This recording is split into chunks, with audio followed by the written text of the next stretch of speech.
স্বপ্ন আমাদের বাস্তব জীবনে একটি গুরুত্বপূর্ণ বিষয়। স্বপ্ন সম্পর্কে মহান আল্লাহ পাক রব্বুল আলামিন পবিত্র কোরআনে বর্ণনা করেছেন। মহানবী সাল্লাল্লাহু আলাইহি ওয়াসাল্লাম হাদিস শরীফেও ইরশাদ করেছেন, স্বপ্ন সাধারণত তিন প্রকার হয়ে থাকে। একটি আল্লাহর পক্ষ থেকে, একটি শয়তানের পক্ষ থেকে, আরেকটি হলো আমাদের মন মস্তিষ্ক প্রসূত স্বপ্ন। প্রিয় দর্শকবৃন্দ, কোন স্বপ্নটি আমাদের জন্য কল্যাণকর আর কোনটা অকল্যাণকর সে সম্পর্কে আল্লামা মুহাম্মদ ইবনে সিরিন রাহিমাহুল্লাহ তিনি তার বিখ্যাত স্বপ্নের কিতাব গ্রন্থ স্বপ্নের ব্যাখ্যার মধ্যে সুন্দরভাবে আলোচনা করেছেন। আজকে আমরা তার বিখ্যাত স্বপ্নের কিতাব স্বপ্নের ব্যাখ্যা থেকে এই বিষয়টি নিয়ে আলোচনা করব। আমাদের সেই বিষয়টি হলো স্বপ্নে হজ, কাবা শরীফ বা কাবার সাথে সম্পর্কিত দৃশ্য দেখার বিভিন্ন ব্যাখ্যা নিয়ে। আল্লামা মুহাম্মদ ইবনে সিরিন রাহিমাহুল্লাহ যে ব্যাখ্যাগুলো দিয়েছেন সেগুলো আমরা আলোচনা করব। প্রিয় দর্শকবৃন্দ, আমাদের এই যে স্বপ্নের বিষয় নিয়ে আমরা আলোচনা করছি, এই স্বপ্নগুলো সাধারণত কল্যাণকর, তবে পরিস্থিতি ও স্বপ্নদ্রষ্টার অবস্থার উপর নির্ভর করে ভিন্ন ভিন্ন অর্থ হতে পারে। চলুন আমরা মূল বিষয়ে চলে যাই। স্বপ্নে হজ দেখা, হজে যাওয়া বা হজ করা স্বপ্নের মধ্যে দেখা। স্বপ্নদ্রষ্টা দিনের পথে দৃঢ় হবে, আল্লাহ তার রিজিক বৃদ্ধি করবেন এবং সে দীর্ঘায়ু লাভ করবে। প্রিয় দর্শক, স্বপ্নের মধ্যে যদি কোনো মানুষ হজের ইচ্ছা পোষণ করে, তাহলে তার যে ব্যাখ্যা আল্লামা মুহাম্মদ ইবনে সিরিন রাহিমাহুল্লাহ দিয়েছেন সেটি হলো তার মনোবঞ্চনা পূর্ণ হবে, আল্লাহ তার জন্য কল্যাণের দরজা খুলে দিবেন। হজে যাওয়ার প্রস্তুতি দেখা, কোনো মানুষ যদি স্বপ্ন দেখে সে হজে যাওয়ার প্রস্তুতি নিচ্ছে, তাহলে তার বিপদ, ঋণ বা দুশ্চিন্তা থেকে তিনি মুক্তি পাবেন ইনশাআল্লাহ। এখন আমরা আলোচনা করব স্বপ্নে পবিত্র কাবা শরীফ দেখা।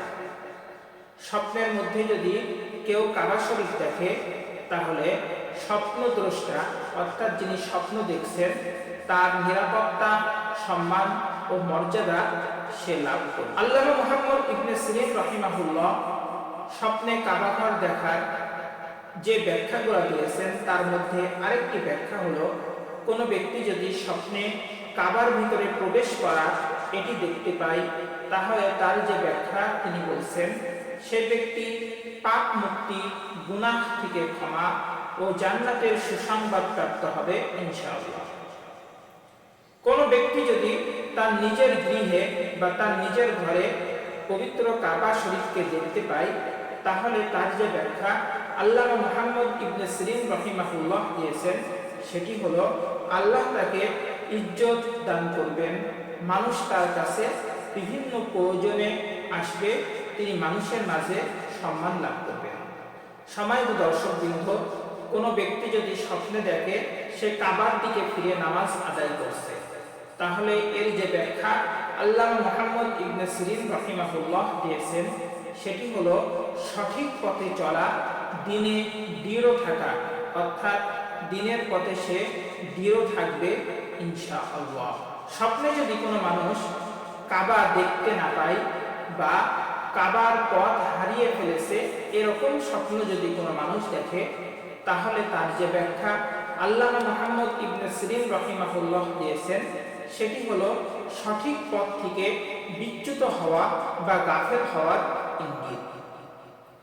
এখন আমরা বিশেষ ব্যাখ্যা নিয়ে আলোচনা করব।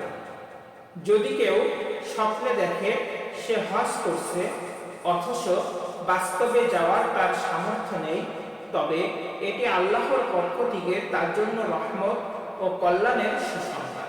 যদি কোনো অসুস্থ ব্যক্তি স্বপ্নে হজ বা পবিত্র কাবা শরীফ দেখেছে বা দেখছে, এরকম স্বপ্ন দেখে, তবে তার যে ব্যাখ্যা আল্লামা মুহাম্মদ ইবনে সিরিন রাহিমাহুল্লাহ দিয়েছেন সেটি হলো সে রোগ থেকে আরোগ্য লাভ করবে। ঋণগ্রস্ত ব্যক্তি যদি এই ধরনের স্বপ্ন দেখে তাহলে আল্লাহ তাআলা তার ঋণ মুক্তির ব্যবস্থা। পরিশেষে আমরা বলতে পারি আল্লামা মুহাম্মদ ইবনে সিরিন রাহিমাহুল্লাহ এর মতে স্বপ্নে হজ বা কাবা ঘর দেখা অধিকাংশ ক্ষেত্রেই কল্যাণ, পাপ মুক্তি, দুনিয়া ও আখিরাতের মর্যাদা এবং দুঃখ কষ্ট থেকে মুক্তির সুসংবাদ বহন করে।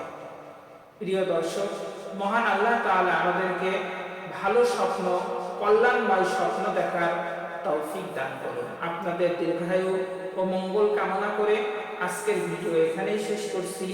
আল্লাহ হাফেজ। আসসালামু আলাইকুম ওয়া রাহমাতুল্লাহি ওয়া বারাকাতুহু।